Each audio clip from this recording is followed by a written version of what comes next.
Selamat datang di Story Kauri.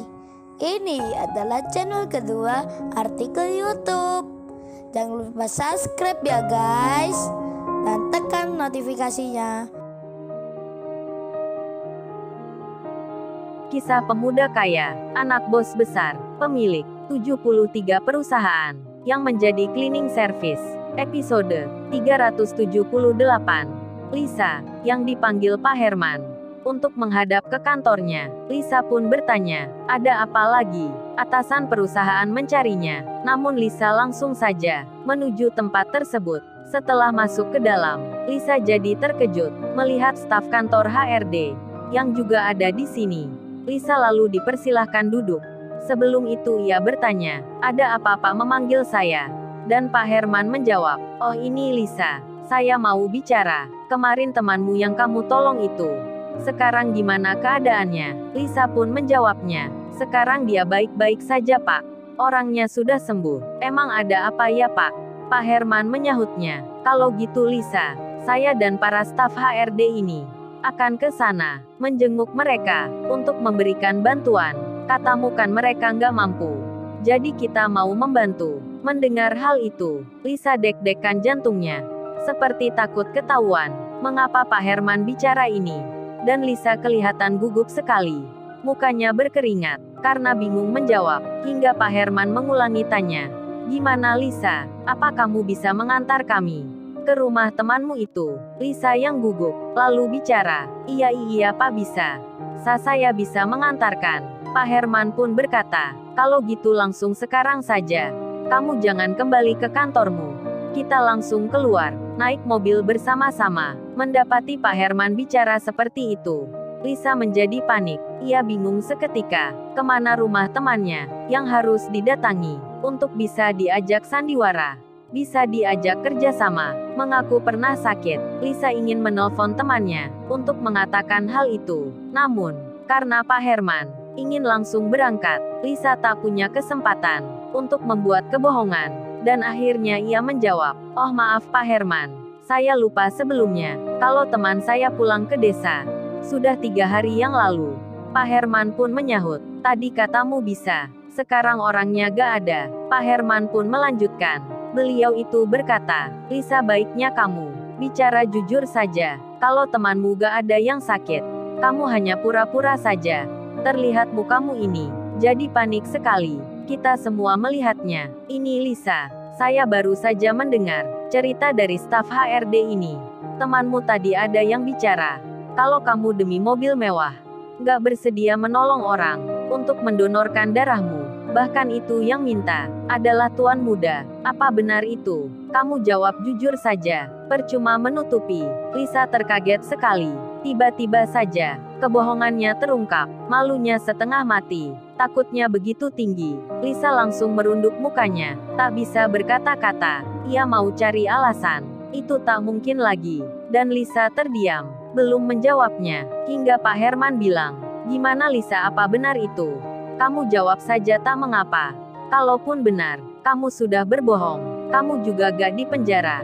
Jadi tenang saja, kita ini cuman ingin tahu akan cerita yang sebenarnya. Mendengar Pak Herman bertanya, Lisa pun menyahut, iya Pak, maafkan saya memang bersalah. Itu semua benar. Maafkan saya Pak, saya menyesal sekali, sudah membohongi Bapak Ibu sekalian. Pak Herman dan staf HRD di situ semua pun mendengarnya. Mereka menjadi geram, ingin saja marah, karena sudah ditipu Lisa. Pak Herman pun bilang, ya sudah kalau gitu, tapi mulai sekarang, mulai detik ini juga, kamu harus pulang. Jangan kembali lagi kerja. Kamu sudah diberhentikan dengan tidak hormat, karena melakukan pelanggaran berat. Jadi bawa semua barang-barangmu. Jangan sampai ada yang tertinggal. Oh ya, satu lagi. Seandainya saja kamu kemarin menolong temannya tuan muda, kalaupun kamu minta imbalan, pasti akan diberikan. Meskipun mobil mewah sekalipun, tapi kamu malah keterlaluan, membohongi kita semua, mempermainkan nyawa orang. Jadi maafkan saya, kalau harus bertindak tegas, dengan memecat kerja kamu, karena saya tak ingin perusahaan ini punya pegawai yang tak baik. Lisa tertunduk lesu, ia menerima keputusan Pak Herman dan staf HRD yang di situ. segera memproses pemecatan Lisa. Meskipun demikian, setelah diputus hubungan kerja, Lisa pun masih tenang, karena terpikir cowoknya yang menawarkan banyak pekerjaan. Namun, kesedihannya terasa akan berpisah dengan temannya, karena sudah lama kerja di sini. Apalagi ini hari ulang tahunnya, malah diputus hubungan kerja. Teman-temannya pun akhirnya tahu semua, kalau Lisa di siang ini sudah dipecat HRD dan disuruh pulang. Perpisahan pun terjadi. Mereka saling berpelukan, dan temannya bertanya, "Terus habis gini kamu kerja di mana, Lisa?" Lisa menjawab, "Oh, aku akan ikut cowokku. Mungkin jadi manajer." Lisa percaya diri, padahal itu belum terjadi. Singkat cerita, 1 hari pun berlalu.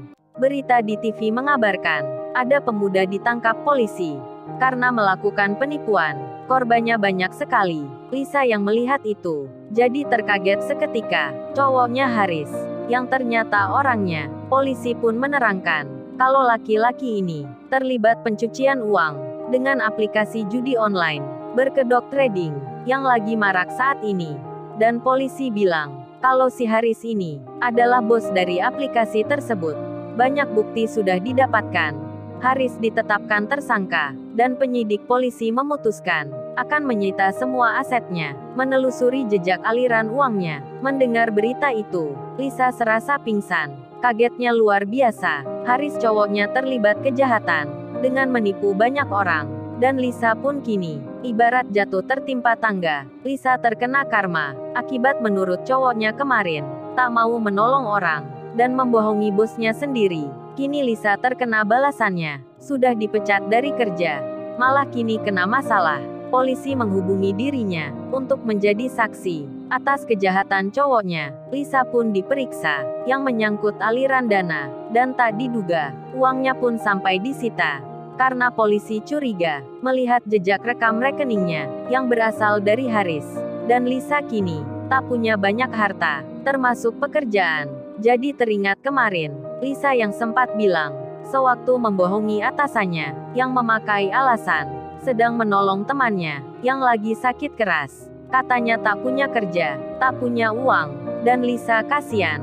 Kini di hari ini, dalam waktu seminggu, semuanya berubah. Lisa terkena karma akibat ucapannya sendiri, dan siapa yang menyangka hal itu bisa terjadi. Sudah tak dapat mobil mewah, Lisa kehilangan pekerjaan, bahkan uangnya telah habis. Tersangkut masalahnya Haris. Kemudian, Lisa bertanya-tanya pada semua kerabatnya tentang lowongan kerja, dan kerabatnya pun memberitahukan kalau ada relasinya yang sedang butuh tenaga kerja.